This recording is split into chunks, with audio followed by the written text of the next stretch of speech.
আসসালামু আলাইকুম রহমতুল্লাহ।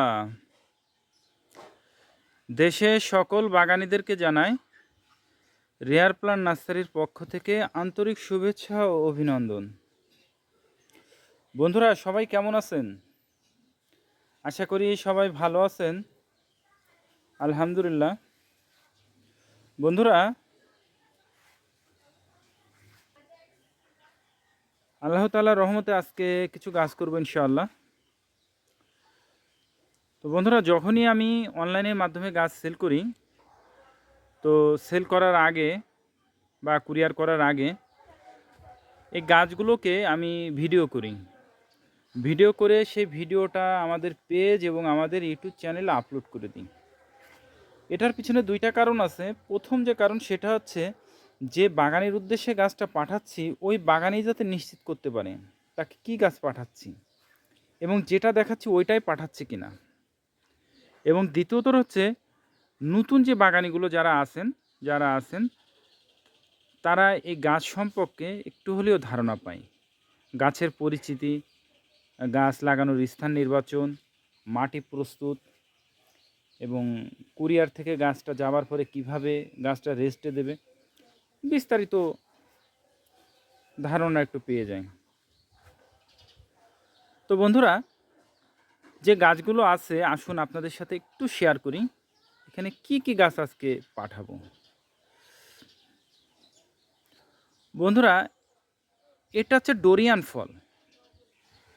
ফল গাছ।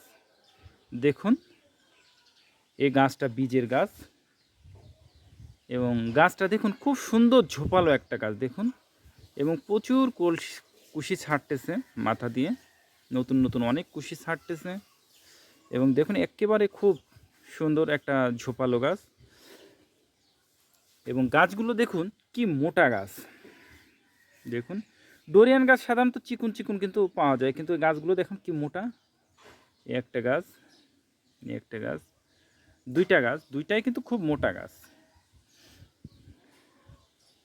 এবং গাছটাও খুব ঝোপালো এবং তরতাজা গাছ। বন্ধুরা, এই ফলটা হয়তো আপনারা সকলে দেখেছেন। ফলটা প্রায় কাঁঠালের মতো দেখতে এবং বহির্বিশ্বের অনেক দাম।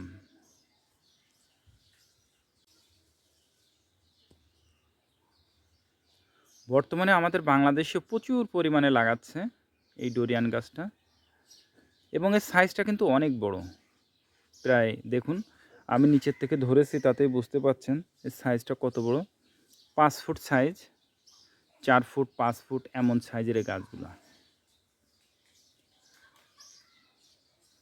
তো বন্ধুরা, এই ডোরিয়ান গাছ যাদের আছে তারা চেষ্টা করবেন একটু বাংলাদেশের আবহাওয়ায় একটু হালকা ছায়া আছে, বেশি না, হালকা ছায়া আছে, মানে দুপুরের পরে হালকা একটু ছায়া পাবে এমন জায়গায় লাগাবেন, তাহলে এটার খুব ভালো একটা রেজাল্ট পাবেন ইনশাআল্লাহ।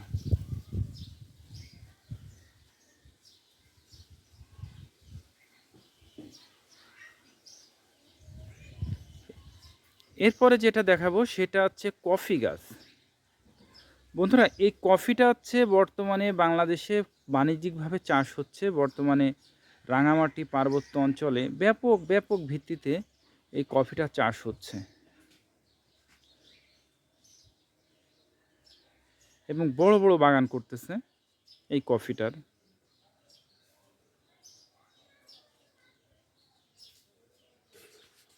এটা যে কোনো পরিবেশে যে কোনো জায়গায় এটা লাগাইতে পারেন।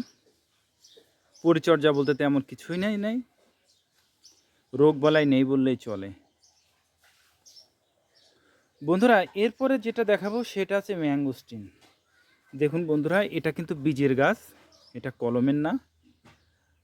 দেখুন খুব মোটা গাছ, গাছটা দেখুন কত মোটা এবং এখান থেকে দুইটা ডাল বের হয়েছে, এখান থেকে আবার দুইটা ডাল বের হয়েছে, আবার মাথায় এরকম বেশ সুন্দর ঝোপালো গাছ। এই শীতটা পার হয়ে গেলে প্রত্যেকটা ডোগার থেকে আবার পাতা ছাড়বে, ছেড়ে আরও ঝোপালো হয়ে যাবে ইনশাল্লাহ।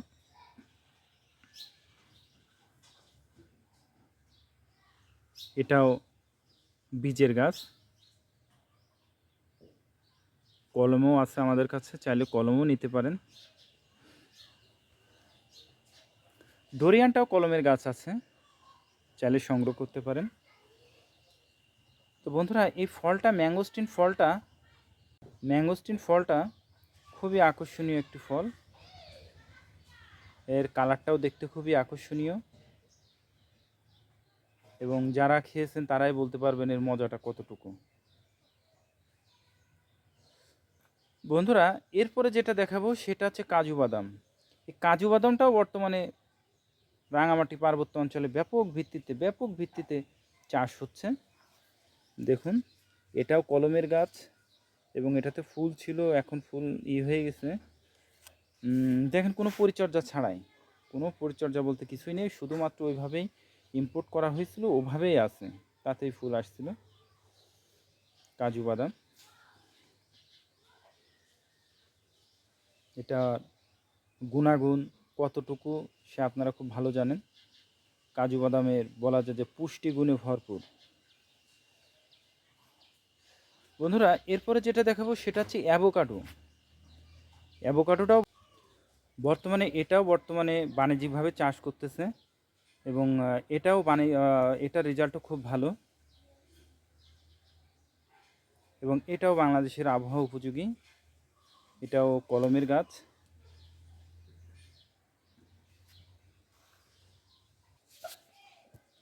তো বন্ধুরা, এই ছিল আমাদের গাছগুলো। তো বন্ধুরা, এবার আসুন এই গাছগুলো কুরিয়ার থেকে পৌঁছানোর পর কিভাবে কি করবেন। বন্ধুরা, এই গাছগুলো কুরিয়ার থেকে নেওয়ার পরে যে কাজটা করবেন সেটা হচ্ছে, দেখা যাচ্ছে কুরিয়ারে যাওয়ার সময় অনেক সময় 5 দিন 7 দিনও লেগে যায়। যদিও এত সময় লাগে না, অ্যাক্সিডেন্টলি কখনো 5-7 দিন লেগে যায়, কিন্তু 72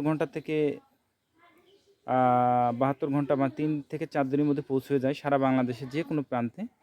তারপর অনেক সময় 7-8 দিন লেগে যায় বা 7 দিন লেগে যায়। তো যা হোক, সেক্ষেত্রে গাছের পাতা অনেক সময় শুকায় যায় বা গাছের গোড়া শুকায় যায়, এমন কিন্তু দেখা দেয়। তো যে অবস্থায় যাক না কেন, আপনাদের প্রথম করণীয় যে কাজটা থাকবে সেটা হচ্ছে প্যাকেজিংটা খুলে গাছের নিচে ছায়াতে রাখবেন, রেখে গাছটাকে টোটাল ভিজাই দেবেন, একেবারে আগামাথা টোটাল ভিজাই দেবেন, গোড়াগুলো ভিজাই দেবেন, দিয়ে রেখে দেবেন সকালে এবং সন্ধ্যার আগ দিয়ে। ঠিক 3 দিন আপনারা এইভাবে পানি দেবেন। এতে দেখা যাচ্ছে যে পাতাগুলো উইক হয়ে গেছে, সে পাতাগুলো স্ট্রং হয়ে হয়তো আপনার হয়ে যাবে, আর যেগুলো পাতাগুলো স্ট্রং হবে না, নষ্ট হয়ে যাবে, সেগুলো পড়ে যাবে। কিন্তু এতে কিন্তু কোনো মরবে বা এমন চান্স নাই, কারণ এই গাছগুলো, আমাদের যত গাছ আছে সব পলিব্যাগের গাছ। দেখুন বন্ধুরা, এই যে ডোরিয়ান গাছ এত বড় গাছ, দেখুন এই গাছের একটু শিকড়ও মাটির নিচে যায় নাই। দেখুন এভাবেই কিন্তু আসছে, এবং এই গাছগুলো কিন্তু মরার কোনো চান্স নাই, এত সুন্দর সুস্থ সবল গাছ। তো এভাবে রাখবেন ঠিক 3 দিন পর আপনার লাগানোর উপযোগী হয়ে যাবে।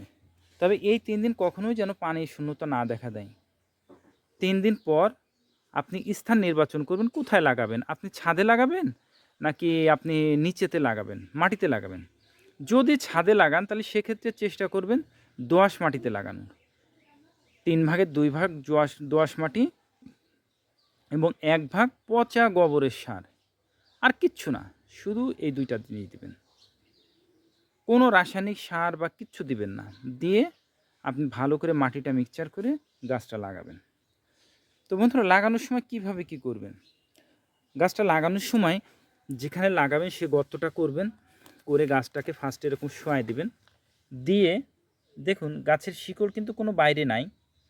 গাছটা ঠিক গোল করে এইভাবে পলিথিনটা কেটে ফেলবেন চতুর্পাশ, কেটে গাছের যে গর্ত করবেন, গর্তের মাঝে গাছটাকে এইভাবে রাখবেন, রেখে এখান থেকে একটু কেটে দেবেন, এই পাশ থেকে কেটে দেবেন, কেটে দিয়ে পলিথিনটা খুলে ফেলবেন, ফেলে গাছের গোড়ায় চতুর্পাশে মাটি দিয়ে চেপে দেবেন, দিয়ে গাছে একটা সুন্দর করে একটা খুঁটি দিয়ে দেবেন, যাতে গাছটা বাতাসে না দোল খায়।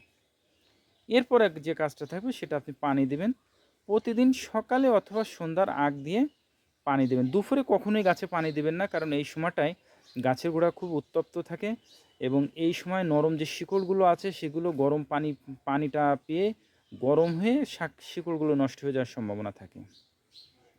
এজন্য সন্ধ্যার আগ দিয়ে অথবা সকালবেলা এই পানিটা দিবেন, এতে গাছের জন্য খুব ভালো হবে। ঠিক 2 মাস পর আপনি নিজেই বুঝতে পারবেন যে আপনার গাছের কতটা উন্নতি হয়েছে। কারণ আমাদের যে গাছগুলো, এতে কোনো সার আমরা ব্যবহার করি নাই। এজন্য আপনি যখন গোবরের সার দিয়ে লাগাবেন তখন গাছটা খুব দ্রুত প্রসার ঘটবে। তো বন্ধুরা, এরপরে আপনার যদি কোনো সহযোগিতার আমাদের প্রয়োজন হয়, আমাদের ডেসক্রিপশনেও আমাদের কন্ট্যাক্ট নাম্বার দেওয়া আছে এবং আমাদের হোয়াটসঅ্যাপ নাম্বারও আছে, আপনারা যোগাযোগ করবেন। গাছ সম্পর্কে যে কোনো প্রয়োজনে আমাদেরকে নক করবেন, ইনশাআল্লাহ চেষ্টা করব আপনাদেরকে সহযোগিতা করার।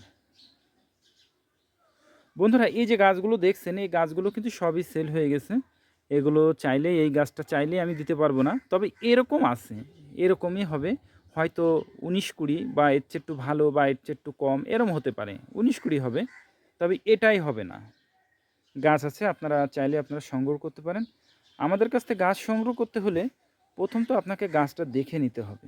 আপনি যদি এসে দেখে নিতে পারেন আলহামদুলিল্লাহ, খুব ভালো। আর যদি না আসতে পারেন তাহলে সেক্ষেত্রে ভিডিও কলের মাধ্যমে গাছ দেখবেন, দেখে আপনাকে গাছ সংগ্রহ করতে হবে। তো বন্ধুরা, আমাদের এই চ্যানেলটা গাছ সম্পর্কিত এবং আমাদের এই পেজটাও গাছ সম্পর্কিত, এবং আমাদের পেজে এবং আমাদের চ্যানেলে যা কিছুই আপলোড করি না কেন সেটা আমাদের গাছ সম্পর্কিত।